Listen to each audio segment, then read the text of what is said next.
करनाल की बात करूं खास तौर पर, आप सबका समीकरण बिगाड़ते हुए नजर आ रहे हैं। त्रिकोणीय मुकाबला चल रहा है क्या? हमारा जो वोट है वो ज़्यादा साइलेंट वोट है और हमारा वोट ज़्यादा गांवों में वोट है। मनोहर लाल खट्टर जो है इस बार 7 लाख की बात कर रहे हैं, 7 लाख प्लस जो हम जीत रहे हैं।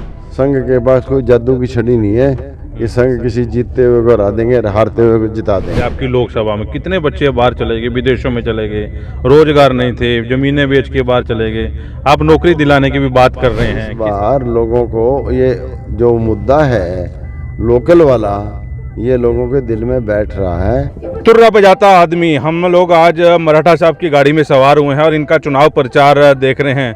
बड़ी बात यह है कि इस बार जो सर्वे सामने निकल कर आया है उसमें मुकाबला जो है बहुमत में किसी का भी नहीं आ रहा, सारे जो हैं रले मिले से सिस्टम जो है चल रहा है। मेरे साथ वीरेंद्र मराठा जी, उनसे बातचीत करते हैं।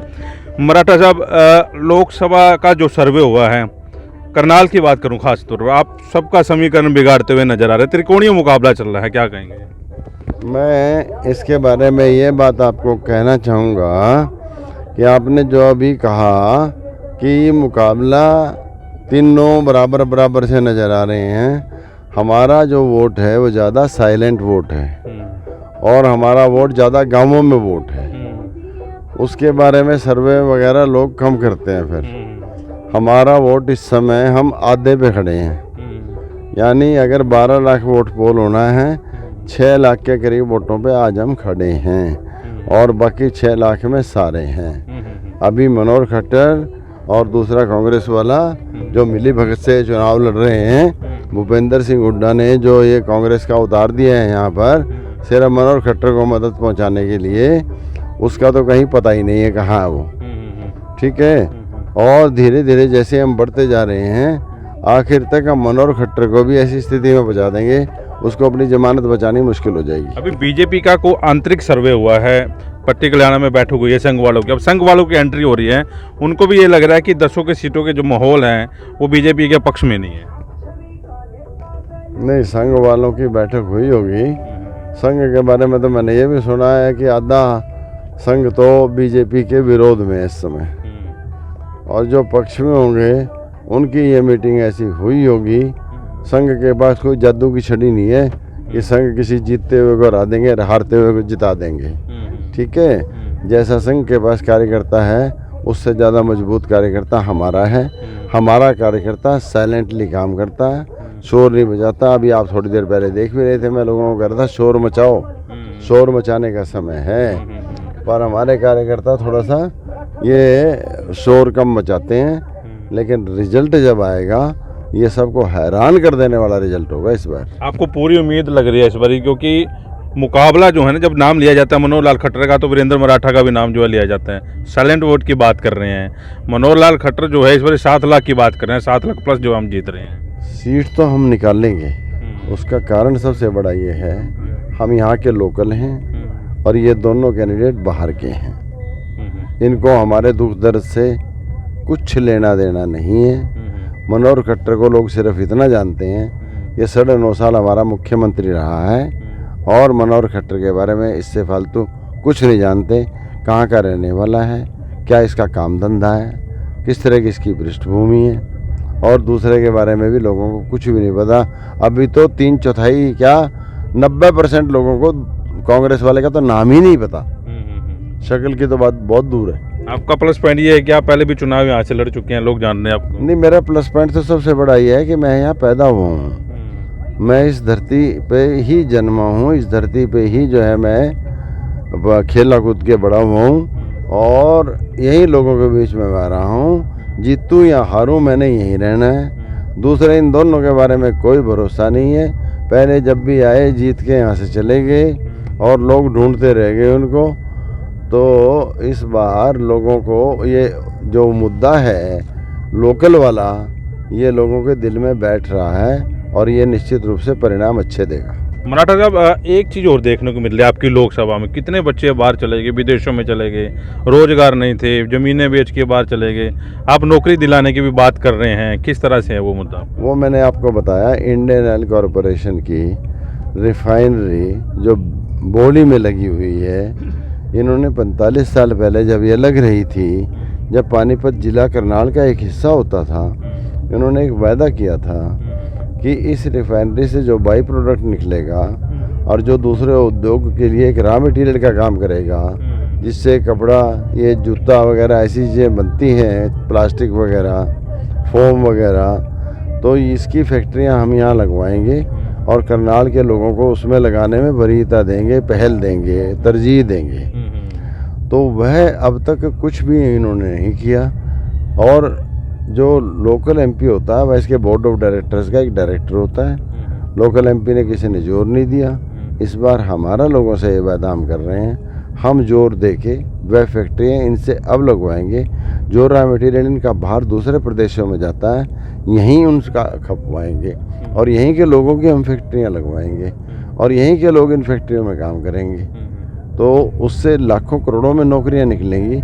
इसलिए यहाँ नौकरियों की बात हम इसलिए कर रहे हैं, पानीपत और करनाल ज़िले में कोई बेरोजगार रहेगा नहीं, लेकिन उसमें सबसे पहली शर्त यह है कि अपने लोकल आदमी को जिताएंगे, तभी तो ये बात बनेगी। मराठा साहब, एक सवाल और जरूर यहाँ से निकल कर आ रहा है कि 6.5 लाख से ज़्यादा वोटों से संजय भाटिया जीत कर गए थे। लोगों की भी बड़ी उम्मीदें थी। टोल टैक्स पे भी बात हुई कि टोल को उखाड़े देंगे, चाहे पानीपत वाला है चाहे करनाल वाला है, लेकिन वो उम्मीदों पर खरा नहीं उतर पाए। संजय भाटिया का टिकट कटना, मनोहर लाल को टिकट देना आपके लिए फायदेमंद है?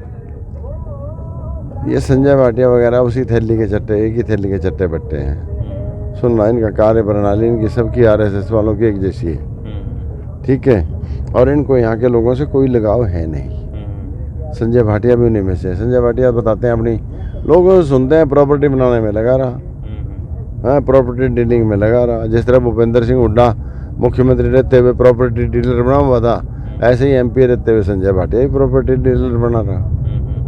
तो मनोहर लाल जी को टिकट देना आपका, उनका अच्छा फैसला था, आपके पक्ष में है ये चीज़ें, या संजय भाटिया के सामने भी चुनाव लड़ना? नहीं, हमारे तो कोई भी सामने आता हमारे पक्ष में। हम तो माहौल हमारे पक्ष में इस बार था। जब इंडिया गठबंधन था और हमारे नाम की चर्चा चलती थी, लोग कहते थे मराठा वीरेंद्र वर्मा आएगा तो खट्टर को हरा देगा, ठीक है। इंडिया गठबंधन वालों ने, भूपेंद्र सिंह हुड्डा ने हेरा फेरी कर ली, उसने कांग्रेस का प्रत्याशी यहाँ से उतार दिया। तो जो हमारी वोटें थी, जो जिसके आधार पर पहले लोग कहते थे कि मराठा वीरेंद्र वर्मा आएगा वो इसको हरा देगा, क्योंकि उसके अपने पास अपनी वोटें बहुत हैं, वो वोटें तो हमारे पास आज भी हैं। तो वो मैंने बताया 4 लाख से ऊपर वोट तो हमारे पास है। 2 लाख वोट इनेलो का हमारे साथ जुड़ रहा है क्या? तो 6 लाख पे तो हम खड़े हैं। जीत की तो दलीज पे हम हैं पूरे। मतलब ज़्यादा मेहनत नहीं करनी पड़ रही आपको? नहीं, मेहनत करेंगे, मेहनत तो हम करेंगे, मेहनत नहीं हम छोड़ते। अगर सारे हमारे 12 के 12 लाख डलने वाली वोटें सारी भी आ रही होंगे ना, मेहनत तो हम तब भी नहीं छोड़ते। ये समीकरण आप गाँव के बता रहे हैं कि शहर के लोग भी आपके साथ जुड़ रहे हैं, आप शहर में लगातार जा रहे हैं? शहर में हमारा कम है, गांव में हमारा ज़्यादा है। गांव तो हमारे एक तरफा है तकरीबन। बीजेपी का विरोध भी बड़ा हो रहा है, आप लोग सोशल मीडिया पे लगातार देख रहे हो, पूरे हरियाणा में विरोध चल रहा है। होगा, उनके काम ही ऐसे रहे हैं। काम उनका लोगों को कोई सुकून तो दिया नहीं उन्होंने, लोगों को दुखी रखा है उन्होंने, इसलिए विरोध हो रहा है उनका। तो बाकी हमें उनके विरोध से कुछ लेना देना नहीं है। हम तो अपने पॉजिटिव एजेंडा पे चल रहे हैं और इस बार हमारा सीधा सा मुद्दा एक है, हम दूसरी बातें इसमें लड़ना नहीं चाहते। अभी बातें तो बहुत है लाने को, लेकिन हम तो मोटी से एक बात ला रहे हैं, भाई अपने लोकल को बनाओ और इन बाहरियों को यहाँ से भगाओ। अच्छा, गांव में जा रहे हैं आप लगातार, मैं प्रचार देख भी रहा हूँ, गांव में आपको भरपूर समर्थन भी मिल रहा है। कुछ समस्याएं भी बताते हैं गांव वाले कि मतलब जब से संजय भाटिया जीते हैं या खट्टर साहब आए हैं गांव में नहीं आए? गाँव वालों को हमारे पे विश्वास है, ये आदमी जीत जाएगा, गाँव की समस्याएं अपने आप हल कर देगा। समझ रहे हो ना, गाँव में 75-80% हमारे साथ लोग हैं, बाकी 20% बहके हुए लोग हैं, कोई पार्टी के साथ जुड़ा हुआ, कोई किसी वजह से, कोई किसी वजह से, वो इधर उधर जाएंगे। नहीं तो 75-80% वोट गांव का हमें आएगा। और ये बीजेपी जो 400 पार का नारा लगा रही है, ये तो अभी सर्वे रिपोर्ट आ चुकी है, 150 के आसपास है बीजेपी आ रही है।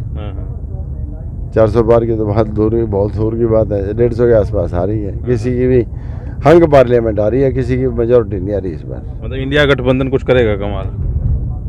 नहीं, इंडिया गठबंधन तो क्या करेगा, ठीक है, और पार्टियां हैं सब हमारे। तो हमें लगता है माननीय शरद पवार जी प्रधानमंत्री बन जाएंगे इस बार। तो आपके लिए मतलब ये चुनाव जो है आसान हो रहा है? इनेलो आ गई, शिरोमणि अकाली दल आ गई आपके साथ, आपका अपना भी वोट बैंक है, रोड बिरादरी का भी वोट बैंक है, और ख़ास तौर पर जाट वोट जो है वो भी इनेलो का जाट वोट जो माना जाता है वो भी आपकी तरफ आ रहा है। हाँ, इनेलो का जाट वोट तो आ रहा है। अभी जाट वोट ने पूरा फैसला नहीं लिया, जाट वोट को तो सारा का सारा हमारी तरफ आना चाहिए। ब्राह्मण वोट को भी हम तो ब्राह्मण वोट भी कह रहे हैं कि यार हमने इनमें से बना दिया, फिर तो ये सीट हमारी चली गई हमेशा के लिए, तो उस हिसाब से ब्राह्मण वोट भी हमें आएगा। बहुत सा वोट हमें आ रहा है। इस बार चुनाव धीरे धीरे, अभी तो 10 दिन रहते हैं ना, ये चुनाव एक तरफा हो जाएगा। तो अभी स्टार प्रचारक की लिस्ट में है कोई आपका आने वाला, क्योंकि प्रधानमंत्री आ रहे हैं, अमित शाह जी आ रहे हैं? नहीं, आप क्योंकि हम 21 तारीख को जनसभा करेंगे करनाल की पुरानी अनाज मंडी में, सब्जी मंडी में। उसमें शरद पवार जी आएंगे, उसमें सरदार सुखबीर सिंह बादल आएंगे, उसमें अभय चौटाला भी आएंगे, और इनसे बड़ा स्टार प्रचारक क्या होगा। चलिए, मराठा वीरेंद्र वर्मा हमारे साथ थे। जीत को लेकर काफ़ी आश्वस्त हैं। इनके चुनाव प्रचार में भी इनके साथ रहेंगे। लोगों का भरपूर समर्थन मिला, और खासतौर पर हम जो गांव की तस्वीरें जो हैं निकाल कर सामने ला रहे हैं, कितना विरोध जो है गांव में बीजेपी का हो रहा है। तो आप जुड़े रहिए वॉइस ऑफ पानीपत के साथ।